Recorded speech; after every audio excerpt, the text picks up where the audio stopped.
Hello everyone, today we are reading Five Nights at Freddy's, Tales from the pizzaplex, Somniphobia. Let's start this off.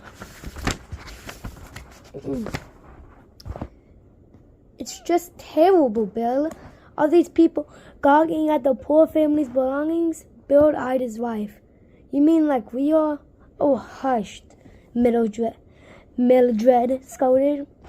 Starting at the display of her home items set on several tables at the yard sale.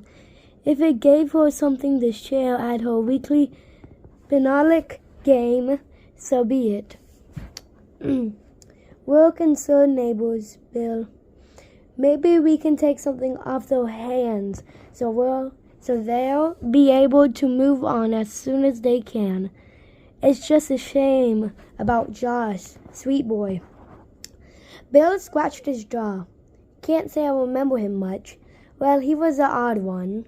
Quiet, kept mostly to himself, and now he's suddenly in a coma and need a full-time care. She glanced around and added in a loud whisper, so it's sad that his parents have to move out of state to get help from their family. Sorry about that. No rhyme. For no reason, said coma. She picked up a mixing bowl. One day, he just wouldn't wake up. Doctors called it a medical mystery. Mildred, very chill, set the bowl back down. The household items suddenly seemed sad and lonely to her. Maybe we can donate to help out. Bill picked up a broken spear with an odd-looking character inside. He assumed it was one of those funny court jesters wearing a cap and fluffy pants with a frown. Bill set the ball down. I think a donation would be best, Millie. Let's go home now. Rad, what scares you the most? Cliffs, dude. Rad said, or ledges on tall buildings. I get the chills like I might fall over to the side, and clowns definitely such cliche. I know, but I saw some creepy movies as a kid. Sam Barker listened as he sat with Brad, George, and Larry and Bogart in the bleachers. At lunch on Friday, it was the spot for seniors to hang out. Sam and his friends had been waiting for 3 years to get to this level of hierarchy. Freshman year. They'd been in the cafeteria sophomore year. They sat in the courtyard junior year. They ate in the front of the school on the steps. And now, finally, they were on the bleachers. The only downside, in Sam's opinion, was that the football field attracted the most sunshine. The sky was clear today, and it was a good thing Sam had applied sunscreen twice before lunch. But as a drip of sweat slid down his forehead, he realized he was going to need to apply a third coat soon. In order not to boil like a lobster, with his blonde hair and fair skin, he probably should be wearing a hat at lunch from now on, just to be safe. He pushed his vintage black-rimmed glasses up his nose and carefully unwrapped his sandwich as he listened to Rad talk about his fears. Yesterday, the lunch topic had been the best films of all time. Rad continued. And those amusement rides that make you drop from way up high. I feel like my guts get left behind, so not good. I love those rides, Bogart announced, and then took a massive bite of his pepperoni pizza slice. Bogart was the most talkative one out of the group. He was also the guy who always wore shorts. There hadn't been a day in high school where his calves weren't covered. Even when it was freezing outside, George stood against the side railing as he snacked from a chip bag. He didn't sit often and was usually on the move. Larry chomped down on the hamburger and fries that his mom had dropped off for him before lunch. The guys always teased him that his mom still bought him lunch during senior year. Sam stopped telling them how much trans fat was in those meals when Larry had finally said, "Bro." Larry was a guy of few words. His hair was long and frizzy. Sam didn't think he owned a comb. Brad leaned back on his elbows and had his legs stretched out and crossed in front of him. He wore his clothes 2 sizes too big, managed to look stylish in them somehow. His white tennis ball shoes were always clean and bright. Sam wasn't sure how he managed that. He wore his dark hair overgrown so that ends nearly reached his shoulders. Of course, Brad wasn't eating. He usually skipped lunch no matter how many times Sam told him the benefits of 3 meals a day. Sam actually surprised his friends. His friend was afraid of anything at all. Brad was so easygoing that probably he was able to remain friends with Sam since everything bothered Sam. Brad had never seemed to pay any mind to his past cautious way of life. If Brad hadn't accepted him for who he was since elementary school, Sam felt like he would have drifted away from the group. George, Bogart, and sometimes Larry just didn't fully get him. Sam studied his sandwich, organic turkey, no dairy, on gluten-free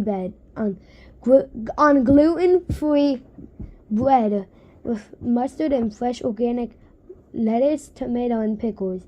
He made it himself. No way he would eat from school cafeterias. He knew how many hands had touched the food prep, how many people were breathing on it. Not only that, but the school district hadn't yet confirmed the organic ingredients or no preparations in the meal. Sam had researched his upset stomach issues last year.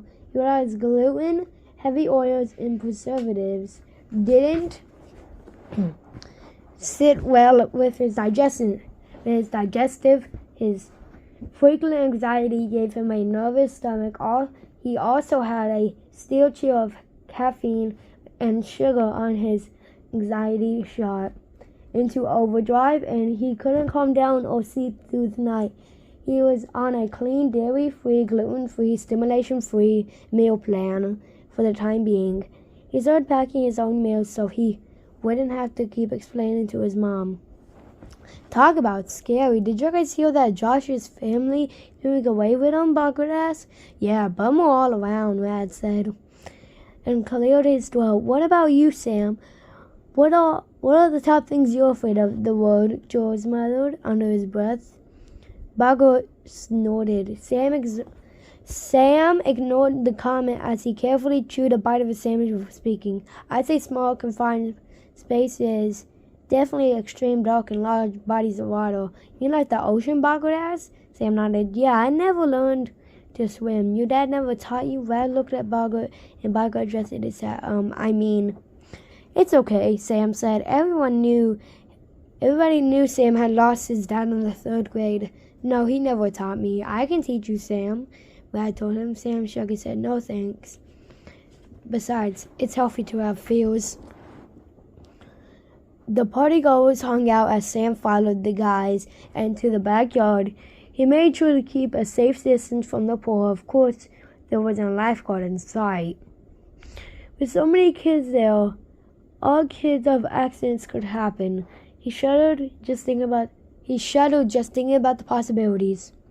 He settled at the table by the fence, posturing himself as far away from the enclosed water as possible, but the scent of chlorine still filled his nostrils. His friends meandered around talking to other kids. Sam was fine sitting alone.